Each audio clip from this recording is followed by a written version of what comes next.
नमस्कार. आज मी तुम्हाला बकऱ्याचा खिमा कसा करायचा आहे ते दाखवणार आहे. त्यासाठी मी इथे अर्धा किलो खिमा स्वच्छ धुवून घेतलाय. बघू शकताय तुम्ही.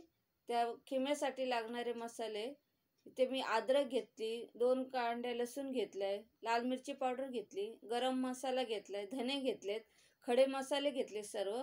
त्यामध्ये जावित्री, दगडी फूल, चक्री फूल, लवंग, दालचिनी आणि काळी मिरी, तेजपत्ता घेतलाय, 1 वाटी खोबरं घेतलंय, कोथिंबीर घेतली, लाल मिरच्या घेतल्या सुक्या आणि ते 4 कांदे कापून घेतलेत बारीक, 3 टोमॅटो घेतलेत, कोथिंबीरच्या काड्या घेतल्यात, हळद घेतली, मीठ घेतली. चला तर आपण खिमा कसा बनवायचा ते बघूया.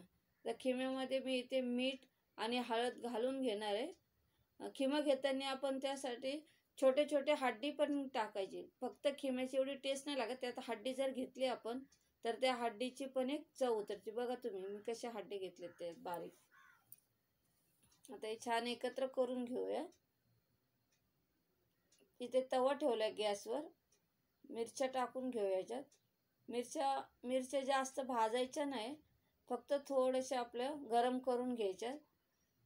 तर मिरच्या आपल्या गरम झाल्या, त्यात आपण धने आणि खडे मसाले घालून घेऊया.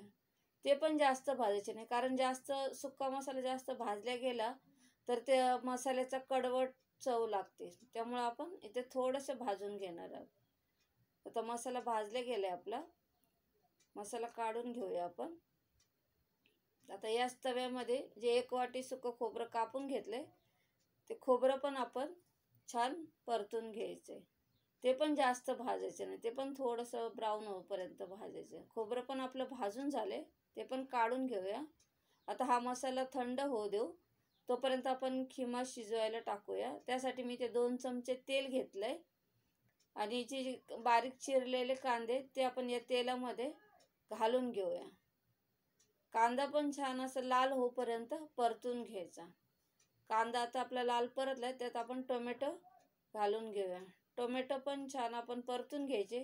कांदा आणि टोमॅटो असे मऊ झाले पाहिजे. मऊ होण्यासाठी आपण यात थोडंसं मीठ घालून घेऊया. म्हणजे मिठामुळं कांदा टोमॅटोला सॉफ्टपणा येतो.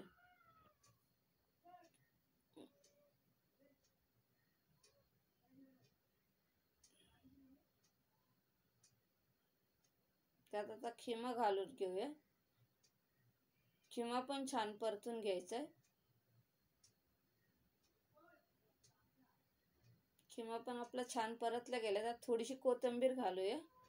या खिम्यामध्ये आपल्याला पाणी घालायचं नाही, ते आपण त्या मटणाच्या पाण्यातच आपल्याला खिमा शिजवायचा. त्याचा आपण 5 शिट्ट्या होईपर्यंत आपण कुकर ठेवूया. तोपर्यंत आपण मसाले आपले वाटून घेऊया. मिक्सरच्या भांड्यामध्ये इथे सर्व मसाले घालून घ्यायचे आणि थोडंसं पाणी टाकून घ्यायचं. जास्त पाणी नाही घालायचं, थोडंसंच पाणी घालायचं. मसाला वाटून घेऊया. मसाला आपला वाटून झालाय. बघा छान मसाला बारीक झालाय आपला मसाला. आता कुकरच्या शिट्ट्या पण आपल्या गॅस बंद केलाय मी. कुकर थंड झालाय. आपण बघा किंवा पण आपला शिजलाय चांगला. तर इथे कढईमध्ये 2 चमचे तेल घेतले, त्यात तेजपत्ता घालून घेतलाय. आपण वाटून घेतलेला मसाला देखील यात घालून चांगला परतून घ्यायचा. त्यामध्ये आपण लाल मिरची पावडर, गरम मसाला घालून घेऊया. ते पण छान परतून घेऊया. तर मसाला आपला परतला जायलाय. थोडंसं मीठ घालूया त्यात पण. 5 मिनिट आपण त्याला झाकण ठेवूया आणि एक वाफ काढून घेऊया. 5 मिनिटं झाले. बघा मसाला पण आपला चांगला शिजला गेलाय. त्यामध्ये आता आपण शिजवलेला खिमा घालून चांगलं परतून घ्यायचं. पूर्ण मसाल्यामध्ये त्याची चव उतरली पाहिजे असं आपण ते पूर्ण खिमा परतून घ्यायचा. त्यावर पण आपण थोडं झाकण ठेवूया 10 मिनिटासाठी. 10 मिनिटं झाले, आपण झाकण काढूया. बघा कसं खिम्याला मस्त तेल सुटलंय आणि खिमा पण छान परतला गेलेला आहे. तो खाण्यासाठी एकदम छान लागणार हा खिमा, कारण हा भाजल्या पण छान गेलाय तेलामध्ये. थोडंसं गरम पाणी घालून घेतलंय आणि सर्व एकत्र करून घ्यायचं. थोडीशी कोथिंबीर घालून घेऊया. आपला खिमा खाण्यासाठी रेडी झालाय. आता आपण याला बाउलमध्ये काढून घेऊया. तुम्हाला रेसिपी कशी वाटली कमेंट करा, लाईक करा आणि शेअर करा आणि चॅनल सबस्क्राईब करा. धन्यवाद.